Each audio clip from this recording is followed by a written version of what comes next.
Hey y'all, welcome to Geeking Out, the podcast about all geeky aspects of software delivery, DevOps, observability, reliability, and everything in between.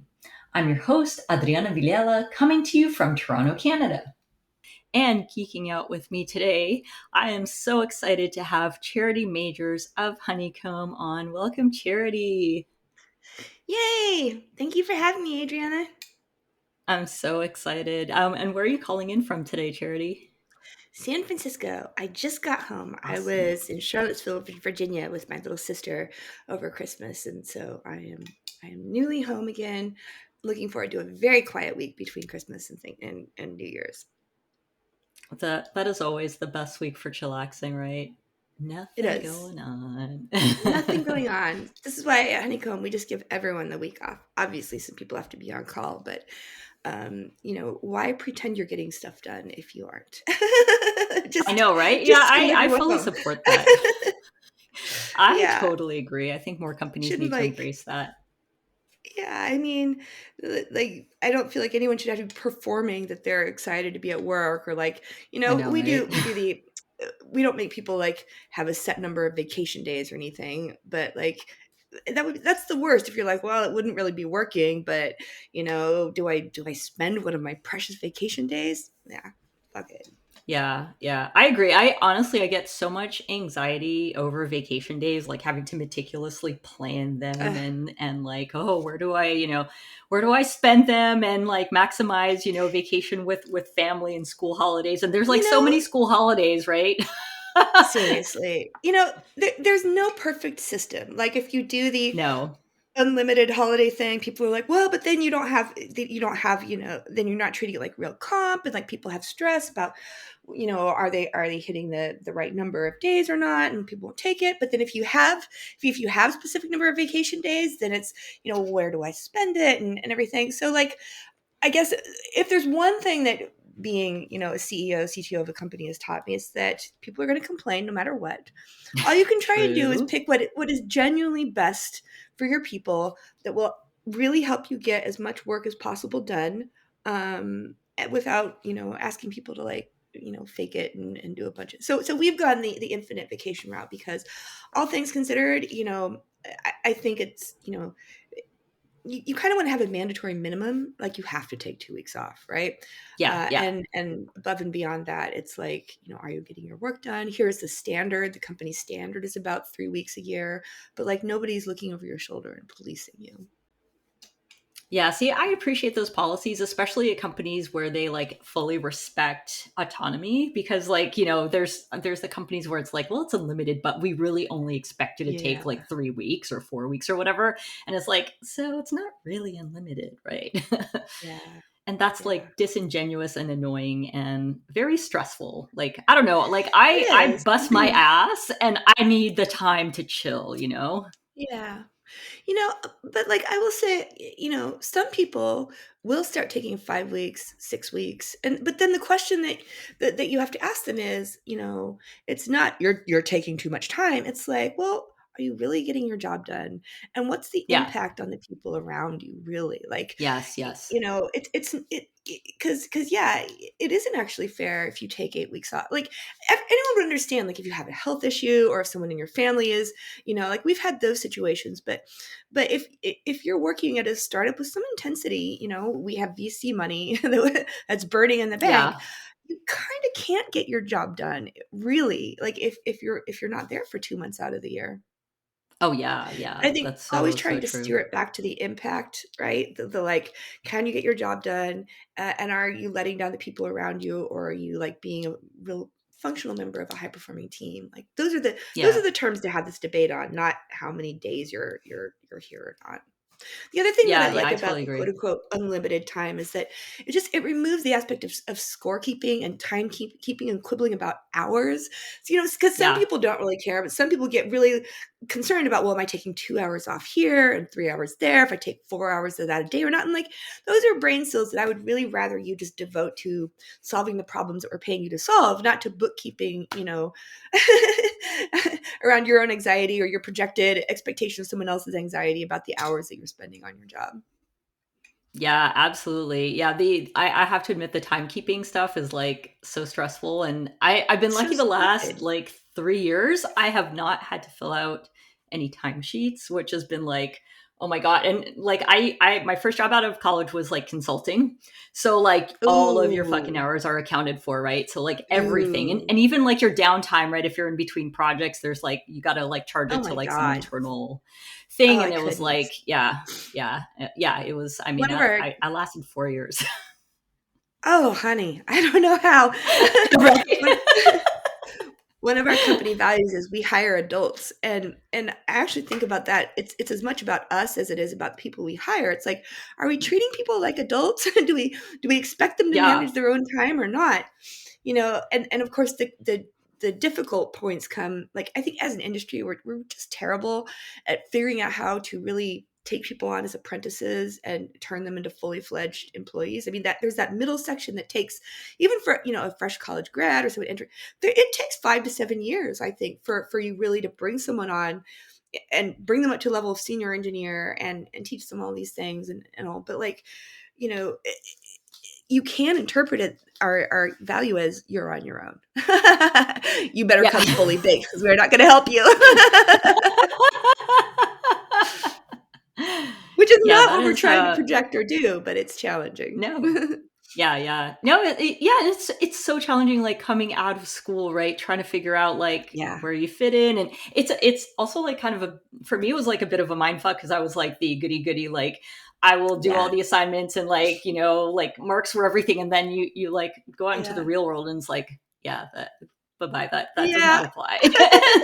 So like for me it was a massive adjustment, and I kind of sucked like fresh out of school, like my first couple of years in the work world, trying to figure out what do I do? What do I do? There's like yeah. no marks. Not in the You standard must sense, right? Like No, of course not. You must be an upholder type. Do you get a lot of satisfaction out of checklists, like your own checklists and the checklists that people I give you? do. Yeah, Yeah. yeah, yeah, yeah. Like Oh my my own goodness. checklist, my whiteboard next to me, like Yeah, has yeah, had, it's mostly clean now because of the holidays, but it had my to yeah. dos, and I'm like, but I've had to like learn to roll with it. I had to like be Yeah, a lot less uptight than I was in school, because I think you just yeah. have to, like, in the work world. Well, because you learn eventually that if you want to be successful, it's not actually about checklists. It's about figuring out what matters to you and what matters to other people, and then figuring out how to creatively, like, achieve those goals. And the checklists are there as a tool, right? I'm not telling you Yeah, anything you exactly. don't know. Yeah, no, I completely agree, and I think that's a lesson that comes so much more easily for some than others, and For sure. whenever, especially like, I've hired a couple of interns in my past life, and it, like trying to steer them in the direction of like, Yeah. chill, let's Yeah. relax, let's just focus on getting the work done and learning cool shit, and In a lot of yeah. ways, though, I would argue that the upholder is the easiest type of person to onboard Mm, because they're motivated by true, everything. true. So Yes, when that I is when I very use the term true. upholder, I don't know if you've read the book, The Four Tendencies. I have Um, not. it's this book that it's super cheesy, and I don't want to get anybody's expectations up, but it was actually really, really pivotal for me and Christine and like finding a way through our relationship. Because she's an upholder, I'm the opposite. I'm a rebel, which means that I reject all of your checklists and my own too. Fuck all the checklists.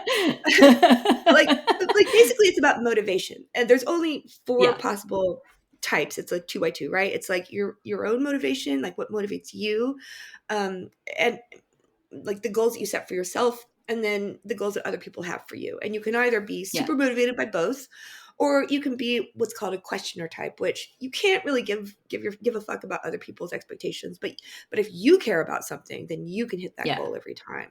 yeah, And then yeah. there's the type that like needs a gym buddy because you struggle to do the things that you set for yourself, but you respond really well to external structure. And then there's the Right, type right. that rejects all of the structures, and that's my type. And this was really helpful to us in just like sort of because Christine and me are just like such polar opposites, that she was just Yeah. like, who the fuck are you? Like, how does your brain work? Why is it that I set this I give you this perfectly formed challenge and you're like, fuck all your challenges. And I'm just like, why are you telling me what the fuck to do? Don't you know that's the easiest way to demotivate me is like to tell me what to do? Yes. Like, and so it was really helpful because this book actually has like these like almost like examples of, if you're this type in a relationship with this type, here are some conflicts and Yeah. conversations that you might have. If you're in a working relationship and you're this type paired with this type, here's, and it was just like, oh my God, some conversations that I had with my partner, like almost word for word, some conflicts Christine Yeah. and I had almost word for word. It was just like, here are some tools for getting around them. So I really like That is it. like so helpful. It's funny because I think the way you describe yourself is how I would describe like my daughter too, to a certain Yeah. extent, because she's like, when she was in like preschool, it like her teacher could not teach her, and she Yeah. realized that the way to teach her was not to teach her but to teach her friends, and then it would cause Yeah. Hannah to like go over, oh, that looks Yeah. Yeah. interesting. So she's like, don't tell me what the Yeah. fuck to do. So like, Yeah. I'm from Brazil, and I'm like, oh, it'd be so cool if Yeah. you learned Portuguese. She's like, no. What did she Yeah. do? She learned German. That is how you deal with rebels. You Yeah, you yeah. you you So have to rely on them to find their own intrinsic motivation, because if it becomes part of their identity and part of who they say that they are, then you can't stop them. yeah, exactly. Yeah. So I'm like, you know what? You do you. I embrace Yep. that. And I think like, she's happier for it. I'm happier for it. I'm not forcing her to do Everyone's shit she happier doesn't for want to it. do. So yeah, And like as a exactly. manager, part of what you have to do is like, I feel like as a manager, what we in the beginning we all try to like we try to give our reports the experience that we wish we had, which is not always the Yes, experience yes. that they want, right? Like Yeah. like Yeah. for upholders and for I can never remember the obligers are the ones that need the Yeah. external structure.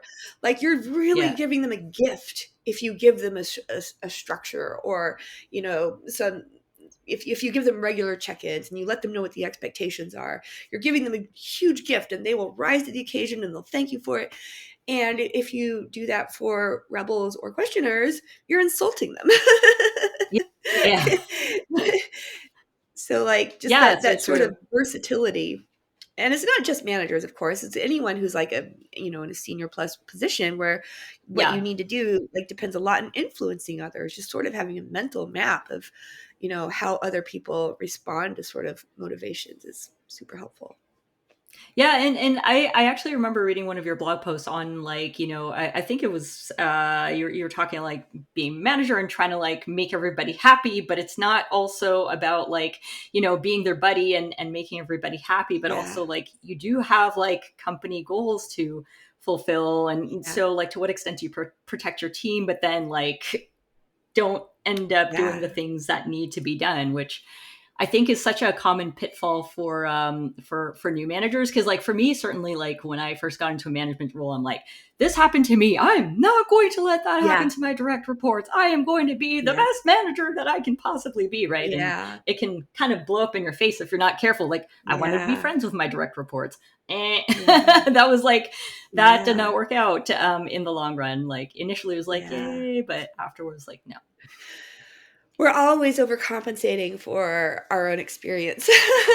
Yeah, yeah, exactly, exactly. Yeah, Yeah. and in Yeah, the I end, I think think like we learn, right? yeah, exactly. Eventually, hopefully we find a happy medium. I think about that. I think about that so often when thinking about diversity issues in the industry or about Yeah. management, or that it's natural for there to be like, this is a young industry. This is a very young profession for as old as some of us feel Hmm. like we are. This we're still like there's been, when I was coming up, you know, we didn't talk about women in tech. There was a few of us that were just like quietly there wearing men's Yeah. clothes and just sort of, pretending we were straight white dudes, and so there was a lash, right? And then there was a backlash, and it swings, and yeah, I'm not going to say too much about how sensitive I think some people are, but I understand why they are, I understand Yeah. why they are. Yeah. And also that's not where we have to end. That can't be where we end up. We have to end up in a place that is, less reactionary on all sides, because Yes. the Yes. goal because Absolutely. the goal of our businesses and our companies this is something I've been thinking about a lot. Like, the few times that I feel like the honeycomb culture has gone off the rails a little bit is when we've kind of lost sight of the fact that we are here to serve our customers. We are not here to have the most diverse company in the world. We're not here to give people the best work-life balance. We aren't here to we aren't even here to give everyone the best employment experience of their lives, which early in our when it seemed for so many years like we were going to fail, Christine and I would console each other. We'd be like, well, if we go under tomorrow, as we think we probably will, at least I think we've done a good job of giving a lot of people an experience that will set the bar, so they won't Yeah. accept shitty jobs for the rest of their life. Yeah. But Yeah. now that we're hoping to be around for a long time, we can't forget that we are here to serve our customers. The decisions that we happen to think that, a lot of these things go in harmony. Treating people really well, means we treat our customers well, having people who are happy at work. We believe in having healthy businesses, which is a lot of people's complaints. Is they see symptoms, but what they're reacting to is the fact that the business is not healthy. The way people are relating to each other is not Yeah. healthy. I wrote this other blog post a while ago. I don't know if you saw it, about choose boring culture. It sounds vaguely familiar. Because Dan McKinley wrote that blog post that was hugely influential on me about choose boring technology, where he's like, as a startup, you get 3 innovation tokens. Choose wisely. Mhm. And I feel like, the same is true for culture and businesses. Like, we stand on the shoulders of giants. A lot of people, a Yeah. lot of really smart people have figured out things about how to make companies work well.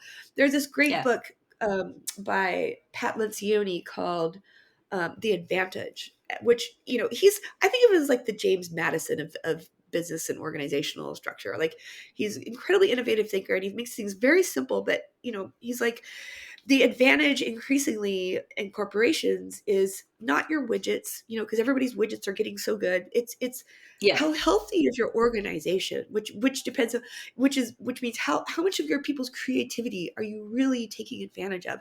How much of Yeah. their creativity do they feel free to bring to work? How is your organization equipped to absorb it and to change from it and to react to it?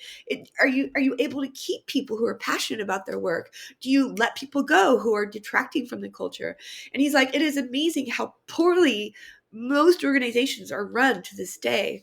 So Yeah. choose boring culture. I think in a lot of ways, you don't have to, companies don't have to make their companies interesting and fun, because people will do that. People have so Yeah. much fun, creative energy in themselves. You just have to create a boring place for them to work where they can do their best work, and they'll come up with all Yeah. the fun stuff.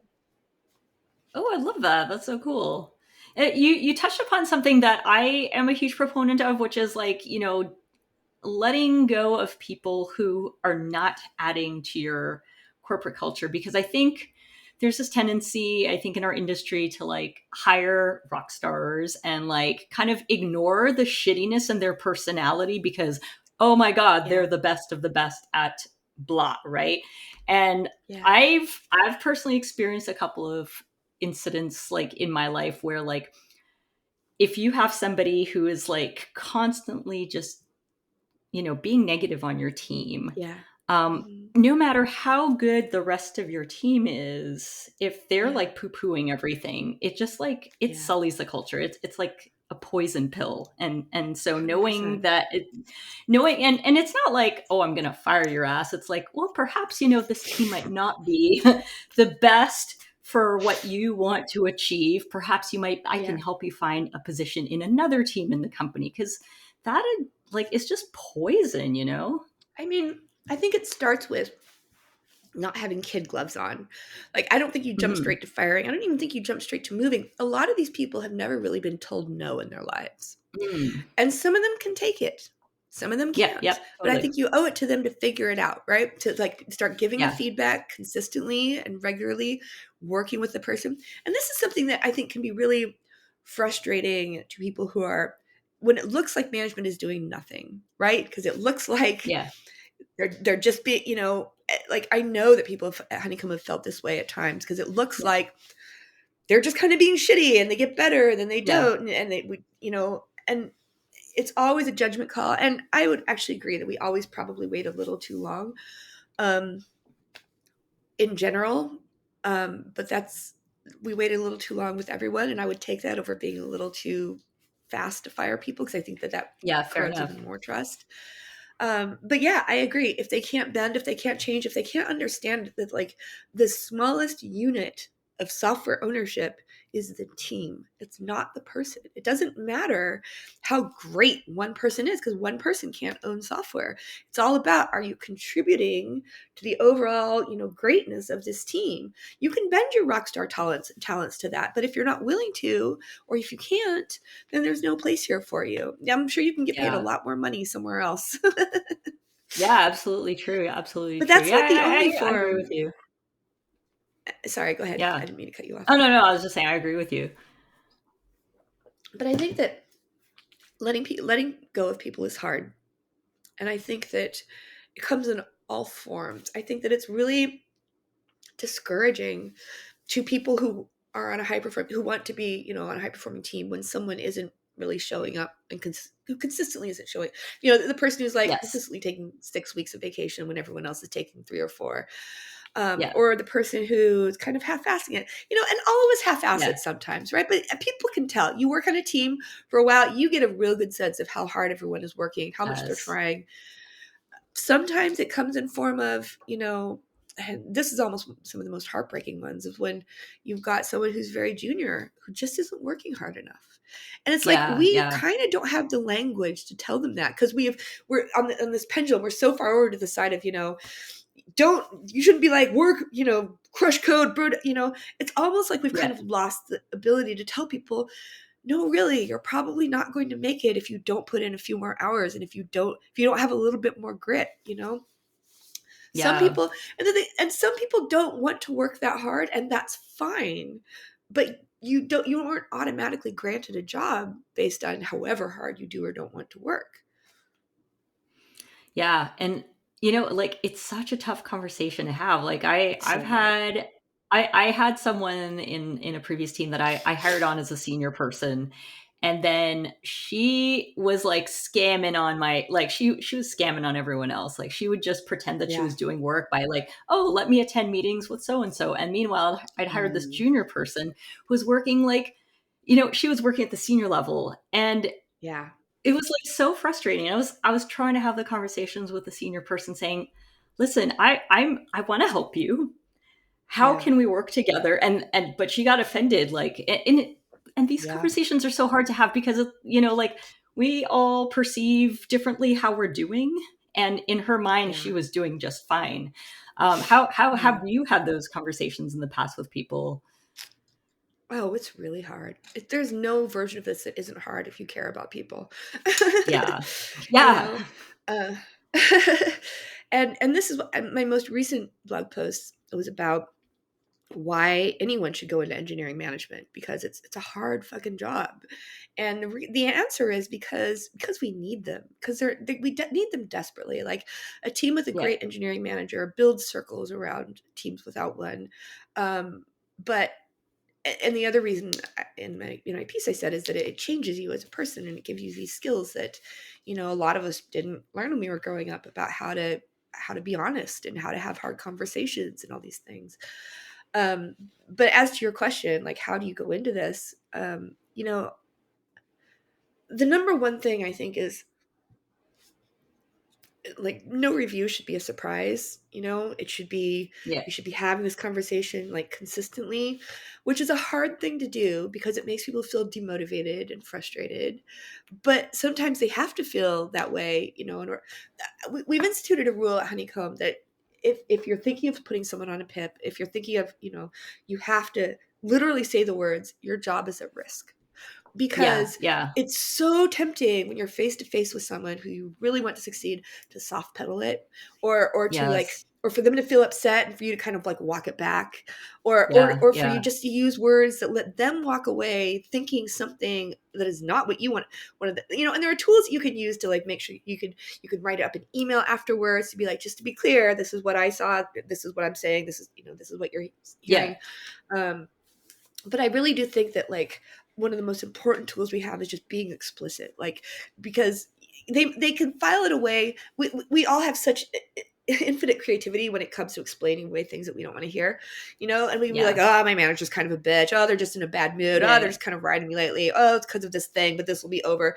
And I feel like if something really isn't trending well, we have a responsibility to be more of a dick. Like we have Yeah. to be the Yeah. ones who kind of like put our bodies in the breach and be like, and just sit there and deal with their reactions, which they're going to have negative feelings. And it's really hard to sit with someone else's negative feelings who you are the proximate cause of.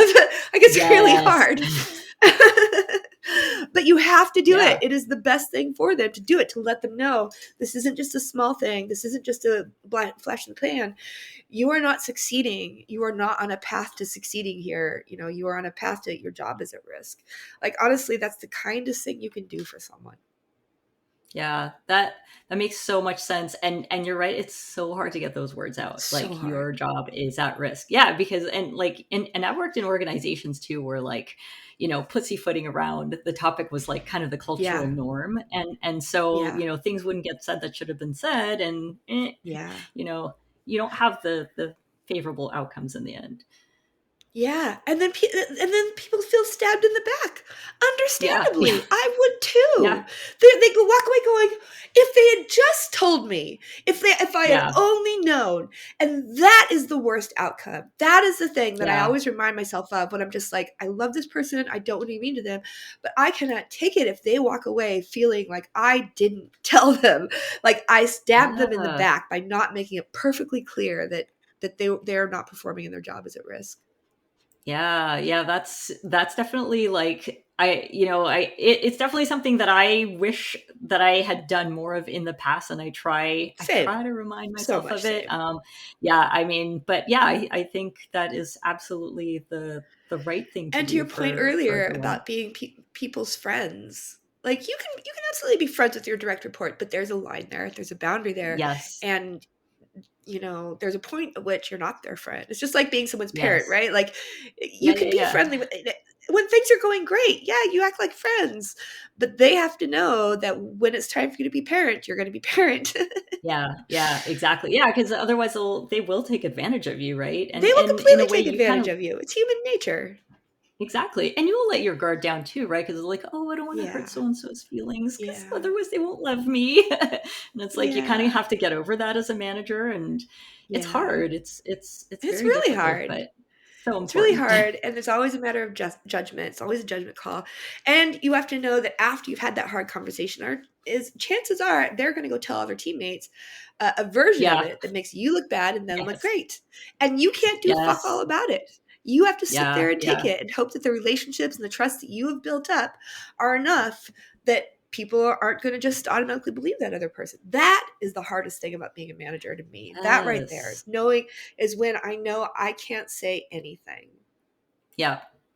Yeah, yeah, and risking, as you said, having people say, "Well, management doesn't know what they're doing." Oh my god, like because as an Yeah. IC, I in the past I Yeah, was yeah, like, yeah. management clearly doesn't know what they're doing, and then I Clearly think the doesn't first know time that shit.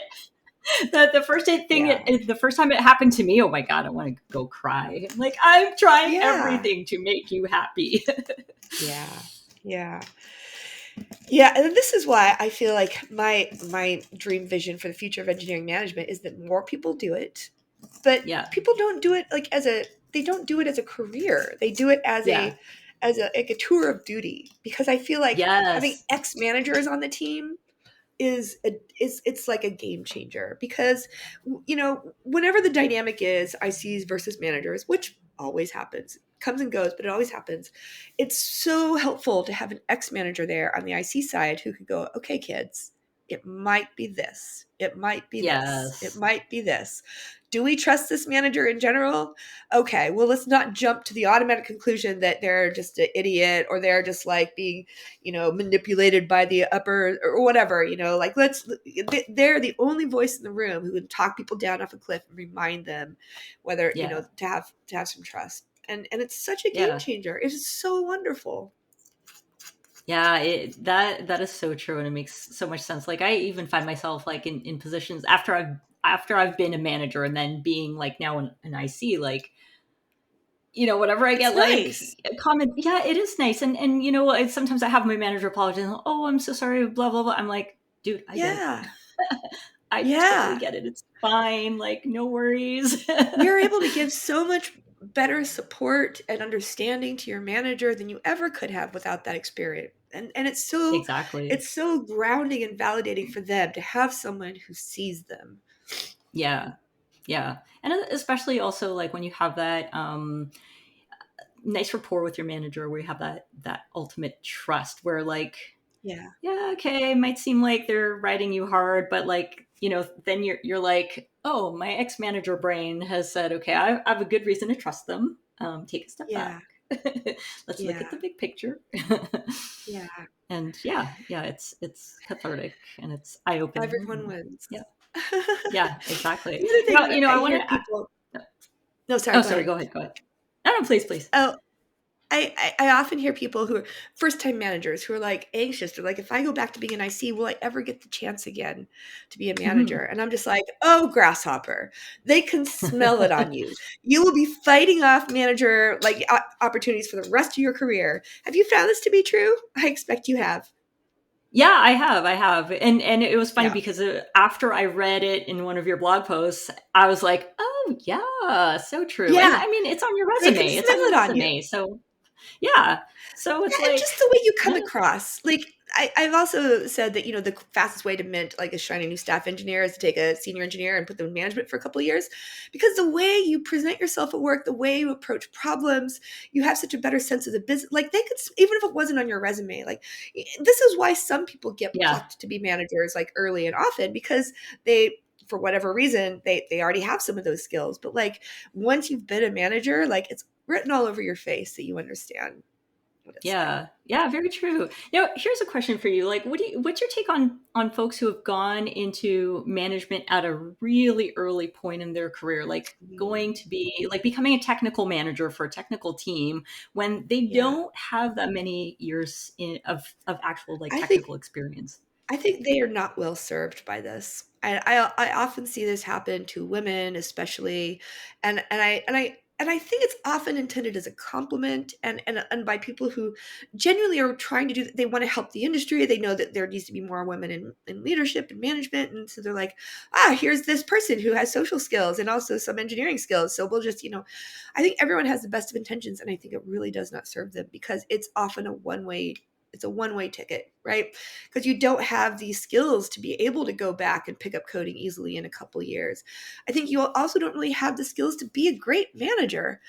Honestly, like I just like my recommendation to them would be get back to coding as quickly as you can and or climb the ladder. If you choose to climb Yeah. the ladder, then those skills are less relevant. But like I wouldn't be in a rush, if you're 25 and you're a manager getting offered a director position, I would look at that cross-eyed. I would be like, because Yeah. yes, it is probably a compliment, but is it the right thing for you? I don't know. I mean, if you play out over the course of you've got a 30, 40 year career, like there's no rush. And the people who really excel in those senior leadership positions tend to be ones with, deep roots, not just a very shallow, and there's so much to learn, right? Like, and this is not to say that there's not anyone out there who's climbed the ladder in a hurry and not regretted it, because there probably is. But Hmm. the people that I know who have done it have by and large profoundly regretted it. I wrote about my friend Molly, who's an engineer at Honeycomb now, and she was one of those people. She super bright, straight out of college, became an engineer, became a manager, became a director, shot up, she was a VP, she was a director, she was a VP, and she came to Honeycomb to be our VP of customer success or something like that. And she was so unhappy. And she she would make all these wistful comments about how she wished she could be a software engineer. She wished she had done that. Eventually her husband, he was an early member at Okta, and Okta IPO'd. So suddenly she's like, wow, I can do anything I want with my life. I want to be a software engineer. And so she became a support engineer for us. And she just started writing code on the side. She started picking up some PRs. Now she's a software engineer on the team. And it's been hard. She's never been happier though. I mean, and I'm proud that Honeycomb is the kind of place that can support someone in doing that, because I think the opportunities to do something like that are few and far between. There are not Yeah. many places that will take a flyer on someone who's, middle aged and wants to go back to software engineering. Um, but like if you think of your career as a long game, you don't want to amass a bunch of titles, especially titles that are kind of empty, because you're not getting Mhm. I would I would venture to guess that you're not getting a really high quality offer to be a director or a VP at age 27. It's really mostly the title. Yeah, You yeah. really want to think that you want to amass yourself a solid base of experiences and skills and just you want to have shit to draw on as you climb that ladder so that you can help people better. So like the thing that I do want to guard against when I'm talking about this, like I'm speaking to people who are like early in their career who are facing these questions. I don't want to make it sound like it's too late and you're screwed Yes. Yeah. if you're already in this position. In fact, if you're in that position, if you'd like someone to talk it through, reach out to me. I have a Calendly link, calendly.com/charitym/advice. And I'm always happy to talk through like interesting and tough career conversations with people. You have skills, you have assets. It might not be a super sexy, path, but you can find places that will take advantage of the skills you have to offer while you kind of work your way up from the bottom again, if that's what you want to do. I'm sure you can do it, but it's easier if you do it right the first way and like become a solidly senior engineer. 5-7 years really is the minimum, I think, before you become a manager. And if you really want to be able to manage other senior engineers, you need to at least be able to speak the language and be able to roll back on it. Yeah, I fully agree with you on that. I was thinking back to like my own career, like when I was my first job out of school was as a consultant at Accenture, and the career path was basically like you must pay your dues as a developer and you shall be rewarded with a management position. And Oh so like God. we're kind right? Yeah, right. Yeah. And so we're all like kind of brainwashed to think, oh my God, if I'm not a manager like by 27, Yeah. Yeah. 28, Yeah. like I have failed in life, right? And I hit this crossroads in my life where I was like, I was being groomed to be manager. I didn't have the manager title, but they threw me on some like engagement where I was like managing like 3 teams at once. I was doing a shitty job, and I was miserable, and I'm like, what do I want to Yeah. do with my life? And so I decided I left consulting. I took on a job as a software engineer. It was a lateral move, but I was Yeah. like so happy, and it was the best thing for me because like my thought was, how can I manage these people if I don't know enough? Yeah. Yeah. Like how like I just Totally. didn't feel right for me. So Good for I'm listening. happy I did that.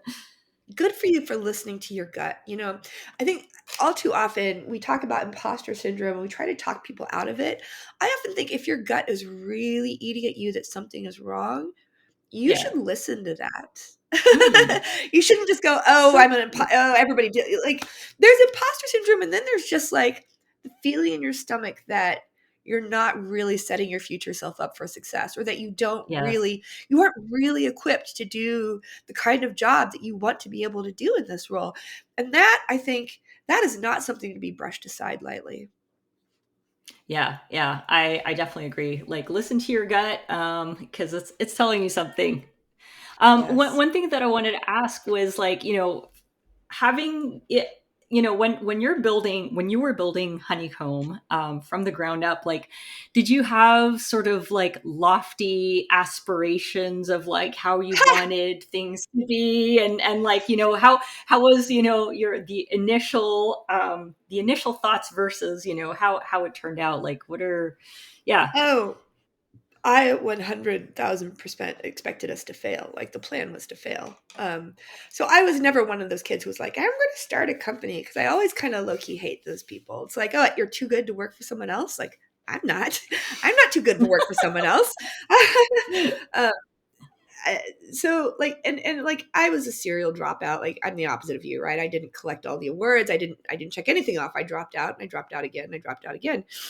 And so I never had a pedigree. Nobody was ever going to like give me money. And then I was leaving Facebook, and the first time in my life, I kind of had a pedigree, and so I was like, "Well, I can't waste it. Like on behalf of all women and queers and dropouts everywhere, like I have to take it and run with it and do something." But I was super burned out, and I was like, well, I guess I have an idea, but I'll go heads down in the corner, write code for a couple of years, and then we'll fail, and I'll open source it. Then I'll have my tool to use. Yeehaw! That was really the grand vision. And I would say, like, Honeycomb has been around for 8 years as of January 1st, but we had many near death experiences. Like, we hit our $40 million ARR mark this month, which is exciting. We're hoping to get on a path towards an IPO. But for the first 5 years, I think we wobbled around between 5 people, 12 people, 30 people. We did layoff down to 15 people again. We were a skeleton crew wandering in the Okay. wilderness. In retrospect, I realized that we were creating a category, and we were writing the database and all this stuff. But it just felt brutal. It just felt like failure was around every corner, and most of those corners were right. We did fail at most of those corners. There are several, just like near death experiences that we had, and we made it through. And now for the first time, am not thinking we're going to fail. But no, there was no grand vision. There was no grand vision at all. There was just like putting one foot in front of the other, and feeling like I was failing the people that I loved most almost every single day. It was brutal. Um, I will say, though, that Christine and I are a little bit older than your average tech founders, especially me. And turns out we have very strong opinions. So, and we learned a lot of lessons at previous startups we were at, like at Parse, which I loved working at Parse. I Parse is where I learned about the importance of design, about marketing. People loved that product, and I loved working on it. Before Parse, I was like, I'm just a backend engineer. I don't care what the product's about. I'll work on anything. Parse is where I learned that, of course, that was never true. But Parse never really had a shot because the founders never really tried to build a business. They tried to build a great product, and they did. Hmm. But then around Series B, they had a marketing person and a couple salespeople. We weren't bringing any revenue. They had to sell. Like, their destiny got taken out of their hands because they had no other choice. And so Christine and I, from the very beginning, were like, we want to build a business. We want to build a business. We want to build a product that people want to pay money for. We're not building a Yeah. freebie and then going to try and monetize on the other end of the pipe. We are building a product. We're building a business. And I had a lot of it, just like very strong opinions about the kind of culture we wanted to build, just about how, so like in the beginning when we were interviewing engineers, if anyone talked not even dismissingly about go-to-market functions like sales or marketing, even just sort of like almost alienated, just like, oh well, that's them, we're us, we don't we don't Yeah. we don't understand that. Those weren't our engineers, because we wanted to hire engineers who wanted to build a business with us and who weren't going to Yeah. create like that us versus them dynamic that makes all great business people in the valley feel like second-class citizens. So yeah, I would say we discovered the grand vision along the way. It really wasn't there from the beginning. And as a follow up, like, one of the things that I admire so much about Honeycomb is like you build such a lovely community around your product. Like, Oh, your customers truly, they're truly amazing. love it. And I like, we met because I was like asking so many questions in the Honeycomb pollinator Slack. And Yeah, at the time I was exploring Honeycomb as a potential product that the company I was working for might, switch over to. And everyone yeah. was just like so genuinely nice and helping me understand this observability thing that was like so nebulous. And so like, how do you how do you build that like thoughtful Yeah. community? Like, was it something that you're like sought out to do from the get-go? Is it something that organically grew? I mean, I think if you ask any founder, they'd say they're trying to build that, right? So I think the questions were like, why were we more successful than many others? I think a lot of it has to do with just, and if you had asked me if I would be talking about like values and shit like a year ago or a few years ago, I'd be like rolling my eyes, because I've always hated when people are like values, because most businesses are just like, I don't know. I get really cynical about it, but I feel like we are our customers, and our customers are us. We built this product to solve a real problem that we are having.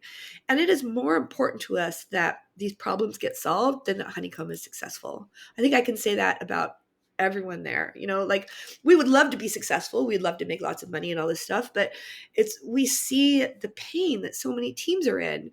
And we know that we have a way to fix a lot of that pain because we've seen our customers do this over and over. And we hear what they say about how, no one else could do this. And we had the advantage of designing and building this, 25 years after metrics, began dominating the landscape. So we build on the shoulders of giants, like I said earlier. So I feel like it's easy to be a true believer because we're not just trying to sell something, we're really Yeah. building something that really changes people's lives. And it's easy to get starry-eyed about that. It's easy to be a believer when you're all on the same page about fixing problems, not just about trying to, tweak your messaging or your marketing or your sales or something. I think people at Honeycomb are generally very passionate about solving the problem, and it's very exciting to see them. I mean, the product does what it says on the sticker, which is very Mhm. exciting because almost no products do. Most products are hyped. If anything, Honeycomb is underhyped. It does so much more than we've been able to explain to people, which is why, you know our churn is like nothing. We win like 80% of our tech evals, which the industry standard is like 30 or 35%. um Damn. like, once people see it on their data, you cannot pry it out of their cold dead hands. One of our best sources of leads is when engineers change jobs and they bring us with them, because once Right, they've tried right. developing with Honeycomb, they can't go back to not having Honeycomb. And this is all stuff that is really, it's hard to explain to people in words, but once they see it, it clicks. And so really our core challenge over the next year, we've built the product. Our core challenge is figuring out how to get more people to click with it faster, because we know that once they've seen it, the deal is done. But it's still a Right. very hard problem. Yeah, yeah. And the other thing that I think is very interesting about Honeycomb is it's not only like are you building a product that people are like excited about, but you've also like really turned the whole like area of observability on its head. Like I'd like to think that like it was Honeycomb that sort of gave observability it's what it is. Observability became what it is because of what Honeycomb has done. I mean, you've spent a lot of time talking Yeah. about observability. I mean, I honestly that's how I got dialed into what observability Yep. was in the first place was catching your tweets. Yeah. Yeah. So yeah, if you could say a little bit more about that. Yeah. Yeah, like Christine and I are not marketing people. It turns out what we were doing was category creation.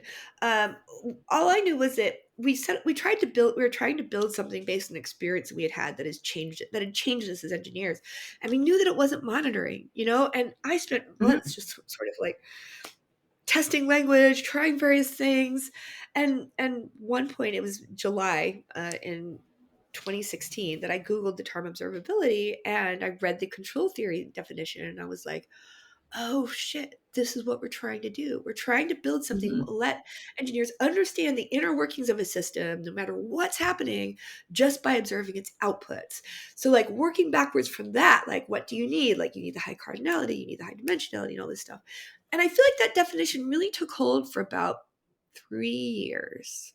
um in 2020, 2019, 2020, maybe 2021, all of the money started rushing into the space, and suddenly Mm. anyone who was doing anything with telemetry was like, cool, we do observability too.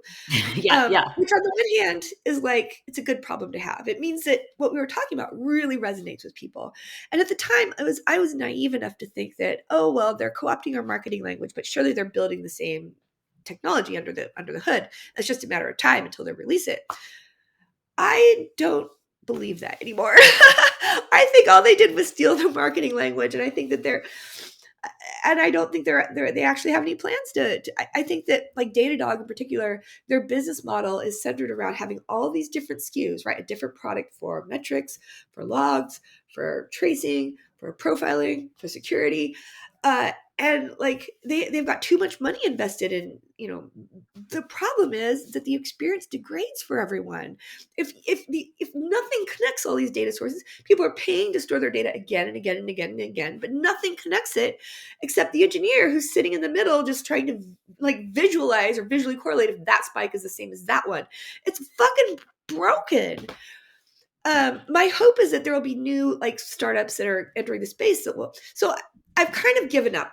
Like, okay, observability now means it's instead of, and this makes sense. I'm actually completely on board. Observability, instead of having a strict technical falsifiable definition, it observability is a property of systems, right? A system can be more or less observable. If you add some metrics, great, you're more observable.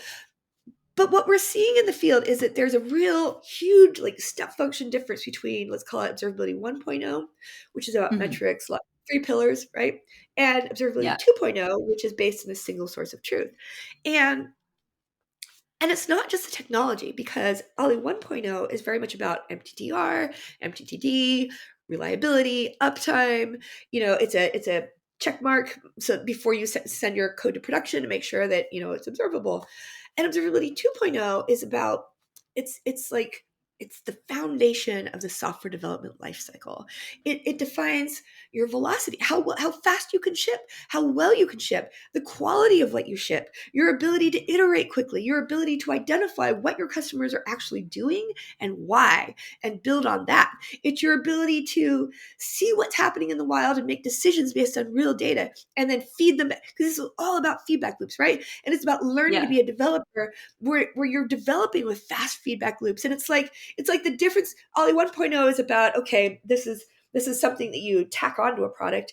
2.0 is about, Yeah. this is how you build the product, right? And Yes. so many teams, you know, so many teams are stuck in 1.0 land and they're happy with the tools that they have. But the teams that are going to win are the ones that not only adopt 2.0 tooling, but also adopt the 2.0 mindset of, this is how we build software. It's like putting your glasses on before you drive down the highway. You can drive a lot faster. You can make better decisions much more quickly. So I feel like right now, the big problem that Honeycomb has is from a business perspective is that far too few engineering leaders even understand that 2.0 is possible, because Yeah. you can have a 2.0 mindset, but if you've only ever seen 1.0 tools, it's janky. It's real hard to like, you can only do so much, right? You really need to see 2.0 tooling in order to really, but it clicks so fast when you do. So that's really our job. And for a long time I was really disappointed that, so like there are still observability startups starting, they come up ping pong, like here and there, everywhere, but they're all 1.0 tools. They're still doing the multiple storage places. My hope is, and I get why, it's because you have to build an entirely different storage layer from the ground up, and very few VCs are willing to have the patience for you to do that. They want you to get right to product market fit and all this stuff. Now that there are more columnar storage engines out there like Snowflake, I don't know, I'm optimistic, but I'm optimistic over the long run. Our model of observability will win, even if Honeycomb completely fucks up. In the end state is, the complexity of our systems is increasingly demanding it. The complexity of people's systems is skyrocketing. You look at the Dora metrics, and I was always kind of like, dude, it's so weird. Like high performing teams, okay, that takes an hour to a day to restore service, but like for the bottom, like 80% of teams, it takes them a day to a week to restore service from an outage. How? It's because they don't have observability. It's because they can't actually see what's going on. They rely on a few people's brains, people who've been there for a long time, who pack a lot of context into their heads, who can try and reason about it using the very limited data sources that they have.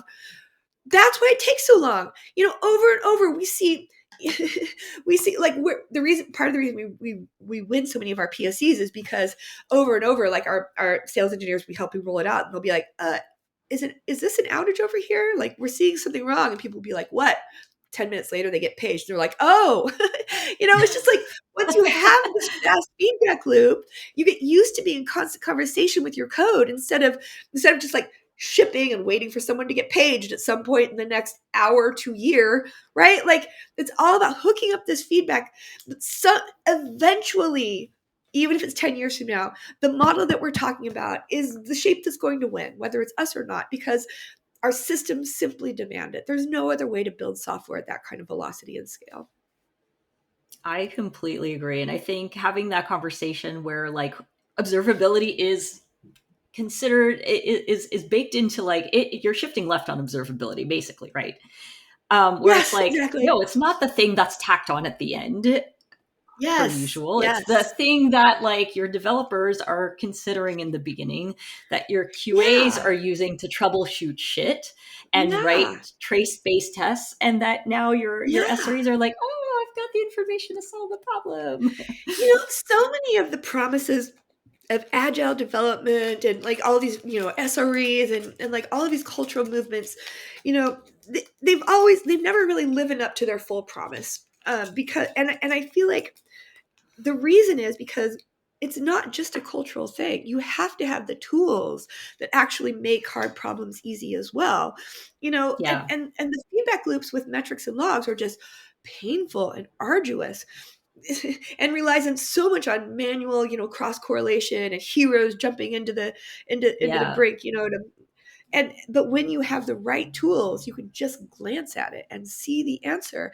And it's what unlocks the ability of teams to just be constantly when I think about modern software development, I think about feature flags, which help you separate releases from deploys, so you can be deploying small changes constantly. I think about feature flags. I think about observability, just the ability to see what the fuck is going on at any point. I think about testing in production. And I think about, canarying. Oh, there was one other thing that was on my mind. There's really just a fourth thing, and they all reinforce each other, right? One of them mhm, alone is okay, but like you get all of them together and it's like it's a completely different profession than it is in software development, which is kind of still from the shrink wrap era. It's like you're building yeah, if your world while you're building software is your IDE and your tests, that's shrink wrap days. Your world yeah. should be production and telemetry. You should be writing you should spend more time in your production windows than in your IDE windows. That's what modern software development is like, I think. Yeah, yeah, absolutely. And a final point that I want to touch upon is you mentioning like having having the data that correlates, right? Where you're not just Yeah, like having to figure out like how it's stitched together, like and tools like open telemetry definitely enable that.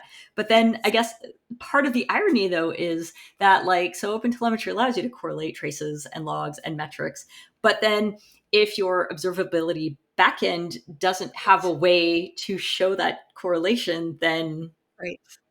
you're kind of up a creek too. So I am so glad that OTel came out when it did, so that I think we were able to have a lot of influence on how the data is gathered. But you're absolutely right. Part of observability is the presentation of the information.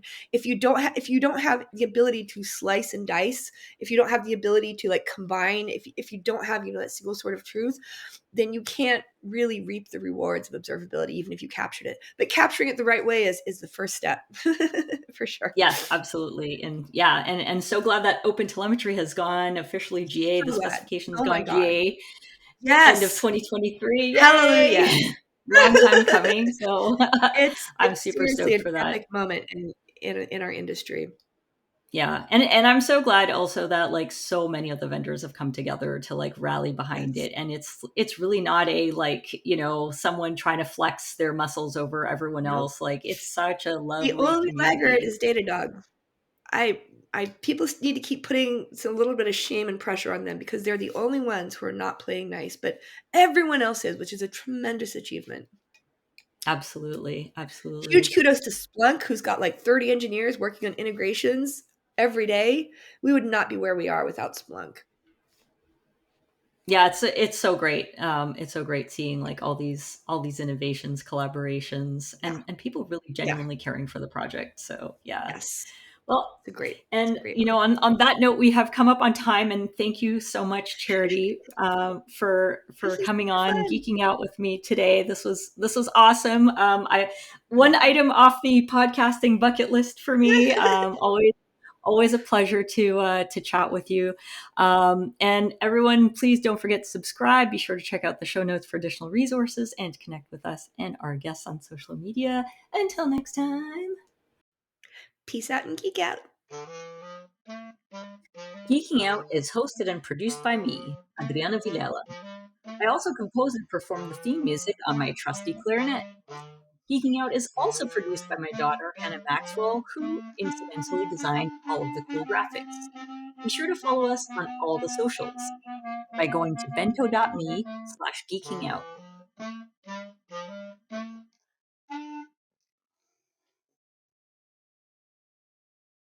That I And then just my flew. my wonderful my wonderful editor slash daughter will will Ah, edit out any stuff. I pay her good nice. money. How old is your kid? She's 15. Nice. That's a good Yeah, age.